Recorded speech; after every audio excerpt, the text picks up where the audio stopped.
Murabahada təminatın, murabahanın maliyyələşdirilməsi ilə bağlı digər vacib cəhət ondan ibarətdir ki, murabaha qiyməti daha sonra ödənilməlidir. Təbii ki, satıcı, yəni maliyyəçi, bu qiymətin vaxtında ödəniləcəyinə əmin olmaq istəyir və bunun üçün müştəridən onun təhlükəsizliyini təmin etməyə xahiş edə bilər. Bu təminat girov və ya ipoteka formasında və ya borclunun əmlakını tələb etmək üçün imtiyazlı hüquq formasında ola bilər. Buna görə də bu təhlükəsizliklə bağlı bəzi əsas qaydalar nəzərə alınmalıdır. 1.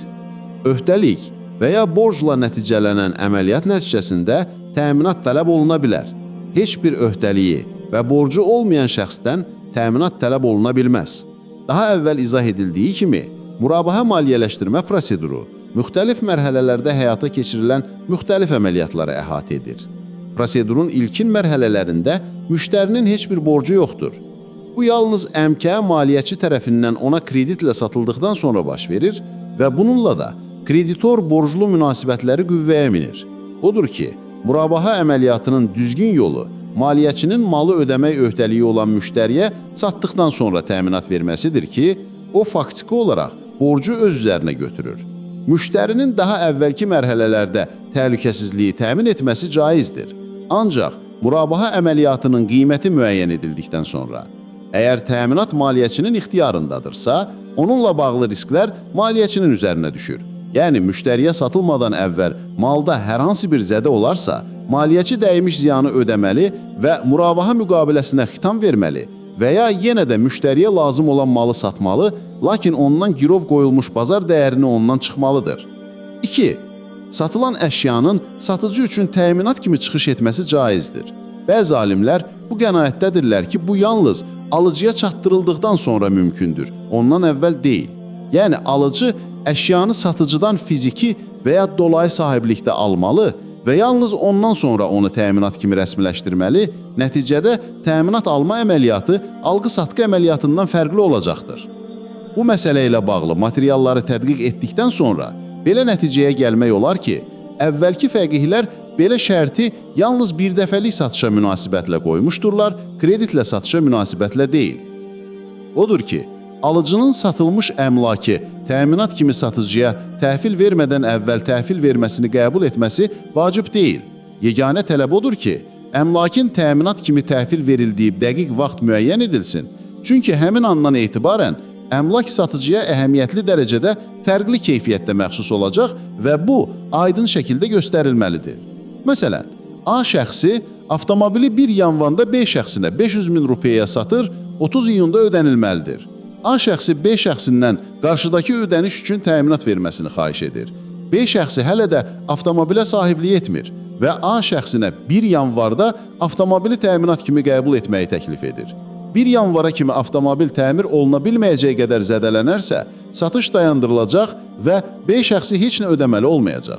1 yanvardan sonra avtomobil bu şəkildə zədələnərsə, satış dayandırılmayacaq, lakin təhlükəsizliyə dəyən zərərlə bağlı təsvir olunan qaydalarla tənzimlənəcək.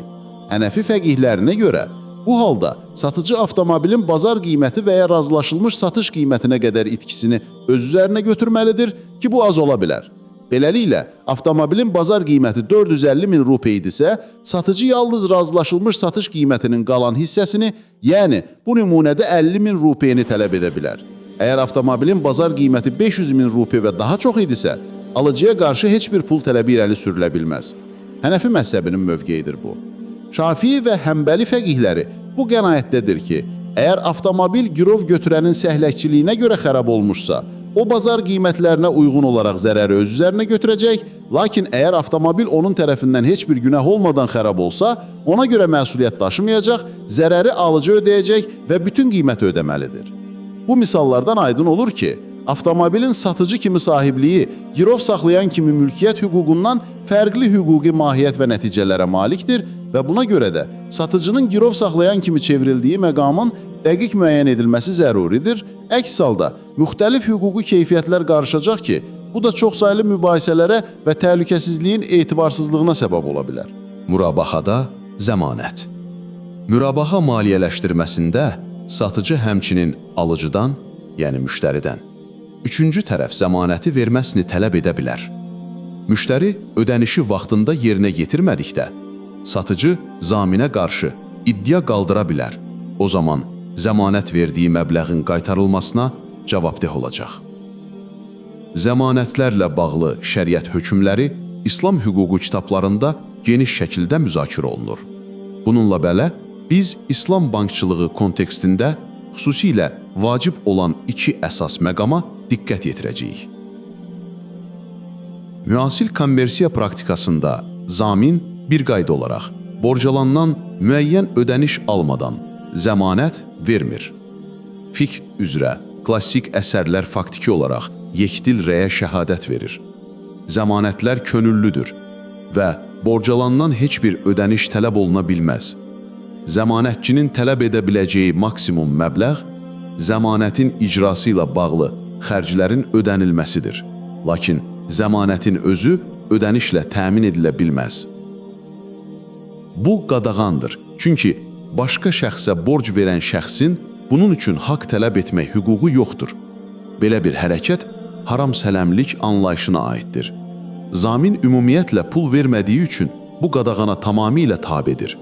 O sadəcə olaraq ilk borclunun maraqları naminə borclunun borcunu qaytarmaq öhdəliyini öz üzərinə götürür. Əgər pulu verən şəxs bunun üçün heç bir rüsum tələb edə bilmirsə, o zaman əslində heç bir pul verməyən şəxs belə bir haqqı necə tələb edə bilər? Tutaq ki, A. Zamin istəyən B-dən $100 borc götürür. C. Şəxsi A-ya təklif edir. Mən sizin borcunuzu indi ödəyəcəm, amma siz mənə sonra $110 ödəməli olacaqsınız. Aydındır ki, A-dan əlavə $10 almaq qadağandır. Çünki bu sələmçilikdir. Sonra Q. A-ya gəlir və təklif edir. Mən sizin zamininiz kimi çıxış edəcəm, amma bu xidmətə görə mənə $10 ödəməli olacaqsınız. Əgər zamin üçün rüsum almağa icazə etsək, bu o deməkdir ki, C şəxsi borcunu ödəsə də 10 ABŞ dolları tələb edə bilməz və Q şəxsi heç nə ödəməsələr də 10 ABŞ dolları tələb edə bilər. Aşkar ədalətsizliyə görə İslam hüquqşünasları zəmanət üçün ödəniş qəbul etməyi qadağan etmişlər. Beləliklə, həm B, həm də Q şəxsi İslam şəriətində bərabər hesab olunur. Lakin bəzi müasir alimlər bu məsələyə fərqli yanaşırlar. Onlar zaminliyə aydın zərurət hesab edirlər. Xüsusilə satıcı və alıcının bir-birini tanımadığı, malın çatdırılması ilə eyni zamanda ödənişin baş vermədiyi beynəlxalq ticarətdə. Ödənişin təminatçısı kimi çıxış edən vasitəçilər olmalıdır. Tələb olunan həcmdə bu cür xidmətləri pulsuz təqdim etmək biləcək zamin tapmaq olduqca çətindir. Bu reallıqları nəzərə alaraq, bəzi müasir şəriət alimləri biraz fərqli yanaşırlar.